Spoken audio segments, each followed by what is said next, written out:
Good day to you, students.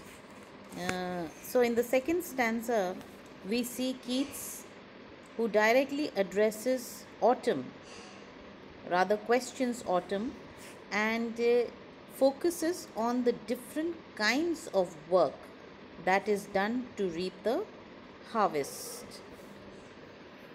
And we've already seen the first two pictures that Keats presented to us of autumn. First is that of a farmer who is sitting in a relaxed manner on a granary floor. Granary is the place where the grain is stored. And the second picture that we saw was of a winnower. Winnower is someone who separates the grain from the husk. Now, moving on to the third picture, we see autumn in the role of a reaper. I quote, "Or on a half reaped furrow, sound asleep, drowsed with the fume of poppies, while thy hook spares the next swath and all its twined flowers." So, in this picture, Keats presents autumn in the role of a reaper who is found asleep on the furrow of a field that has only partially been harvested. Now, what is a furrow? Furrows are long, undulating hills that one can see in the fields, on the top of which crops are grown. And these furrows are made by a plow. The dips in the furrows are used for irrigation. Now, what Keats is trying to say is that the reaper who is cutting the crop is so tired that he is lying asleep on the furrow, and Keats imagines that he is asleep because of the toxic fumes of the poppies. That is, the crop that he is harvesting is of poppies. And what are poppies? Poppies are red flowers from which opium and other drugs are made. Now, Keats imagines autumn as an exhausted laborer, and intoxication here is meant metaphorically. It is suggestive of the drowsiness of the afternoon and the exhaustion of the laborer.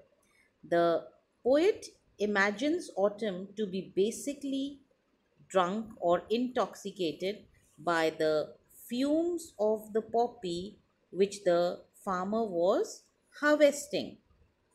And then he says that while he is harvesting, he is so tired that he just takes a nap or falls asleep, and the hook which he uses for harvesting, or the sickle, the instrument that is used to cut the crop, is thrown carelessly in the next row of flowers, and this hook gets entwined with those flowers which would be cut when the farmer awakens. We move on to the next line. "And sometimes, like a gleaner, thou dost keep steady thy laden head across a brook."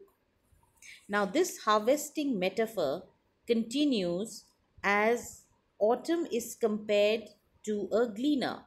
Now, who is a gleaner?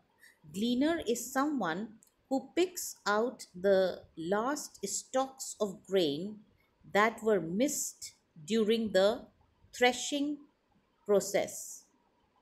Also, there is some portion of the crop that is left. This was a custom, or it was quite customary in the olden times to leave some part of of the crop, which later on the poor peasants would come and collect so that they could also survive.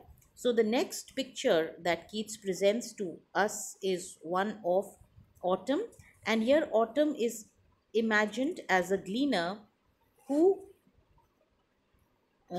crosses the stream with a laden head. Laden head means the head is bowed down because of the weight of the load that the gleaner is carrying on his or her head. And I move on to the last picture. Or by a cider press with patient look, thou watchest the last oozing hours by hours. So, in the last picture, Autumn is seen as an observer sitting near the cider press. Now, what is a cider press? Cider press is a machine from which the apples are squeezed, and there is this thick sugary juice that is extracted, and later it would be converted into cider wine. So the last picture that Keats presents to us is one of Autumn sitting near this cider press and watching this process, totally engrossed of how the apples are squeezed into juice and then turned into wine. So, Keats' imagination over here of autumn in different forms is very artistic and pictorial. In the next stanza, or the last stanza, we will see autumn in a different role.